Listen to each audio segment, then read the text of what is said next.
Hi everyone, I'm Michael Manrique and I'm one of the Habit Guys. We teach realtors prospecting habits so they finally become top producing agents. And welcome to the Realtor Habits Podcast, where agents don't need more stuff, they need better habits. Before we get into today's episode, I want to ask you a question. Are you ready to take your prospecting game to the next level? At the Realtor Habits Podcast, we know that consistent prospecting isn't easy, but it's the secret sauce to building a thriving real estate business. That's why we're giving away our free real estate agent scripts to help you build the habit of prospecting with confidence. These scripts are crafted to help you overcome objections, stay authentic, and make those conversations flow naturally. Whether you're calling FSBOs, expireds, or reaching out to your sphere, these scripts are designed to get results while helping you stay true to yourself. Ready to get your hands on them? Well, download your free scripts today at HabitGuys.com/free. Again, that's www.HabitGuys.com/free and start building the habit of consistent prospecting, because the listings you want are waiting for you to make the call. Don't wait. Grab your free scripts now and start changing your business one conversation at a time. If you know anyone that can gain value from this podcast, please do us a huge favor and share it with them. We're here to help as many realtors as possible, and we appreciate your help to do so. All right, let's get into today's episode. Today's episode is called How Long Should You Push Yourself to Prospect Before Hitting Burnout? Well, recently, Andy, the other habit guy, he posted in our group coaching chat, pushing everyone to make calls. And it got me thinking, what is a good amount of time to push? Because, the reality is, if you keep pushing and pushing and pushing, you could burn out. So that led to that's the origin story of why we are doing this podcast episode. But this is honestly a game changer for a lot of you. We're going to be diving into that question, right? That haunts so many agents. How long should you push yourself to prospect before hitting burnout? If you've been struggling to find, that balance between productivity, self-care, and everything else, well, this episode's for you. So let's get into it. So let's first talk about the reality of prospecting stress. Okay? Let's be real here. Prospecting is the lifeblood of our business. Okay? Without it, there are no leads, no clients, no closings. But let's not sugarcoat this. Prospecting can be emotionally draining, especially if you're facing rejection after rejection. Studies show that repetitive tasks requiring emotional labor, like sales calls, can lead to a psychological phenomenon called decision fatigue. Dr. Roy Baumeister's research on decision fatigue reveals that our mental energy is a finite resource. Every decision we make, whether it's how to approach a prospect or how to respond to an objection, chips away at our energy reserves. When we're drained, our ability to stay motivated, creative, and resilient takes a hit.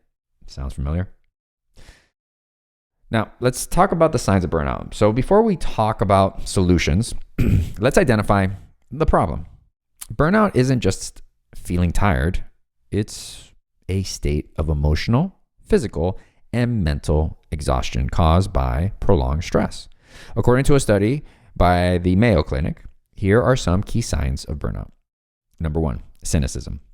You start questioning why you're even in this business. Number 2, emotional exhaustion. You feel drained before you even pick up the phone. Number 3, reduced performance. Your conversation rate drops and you're just going through the motions. If this sounds like you, don't worry. Burnout isn't a life sentence. It's a signal that something in your routine needs to be adjusted. So let's talk about some research-backed strategies to avoid burnout. So how long should you push yourself to prospect before burnout? The answer lies not in how long, but how you approach it. Here are 3 science-backed strategies to stay consistent without hitting a wall. Number 1, time blocking for energy management. Kyle Newport, author of Deep Work, emphasizes the importance of time blocking to maintain focus and energy. Instead of grinding through a full day of prospecting, dedicate, 90-minute blocks to high-intensity task like cold calling. Then take a 15 to 20 minute break to recharge. This aligns with research from the University of Illinois, which found that brief breaks can restore focus and prevent mental fatigue. The second research-backed strategy is called the Rule of Three. Brandon Bouchard, a high-performance coach, suggests focusing on just 3 high-priority tasks each day. For realtors, that could mean prospecting, following up, and 1 administrative task. By narrowing your focus, you'll conserve mental energy and feel accomplished without overloading yourself. Number 3, track your progress, not perfection. This is really good one. A study published in the Journal of Applied Psychology found that people who track their progress, even small wins, are more likely to stay motivated. Keep a simple journal or use a CRM to log your calls and successes. And you want to celebrate every win, whether it's a callback, a positive conversation, or just completing your call quota for the day. This is exactly what we implement in our system. And this actually plays out to be 100% true. Students that continue to update what we call a weekly progress sheet, which tracks the amount of calls that they make each day, tend to feel better about what they do, and they are more consistent in doing so. And not just that, but and then we need to celebrate these wins. Now, celebrating these wins is really something that's for the individual, but what we want to do fundamentally is create a process where we feel a sense of accomplishment, where we feel a sense of achievement, a sense of progress. And that's where, the side-to-side method comes in handy, where for each call that you make, not the conversation, each call that you make, you want to move an object from one side to the other.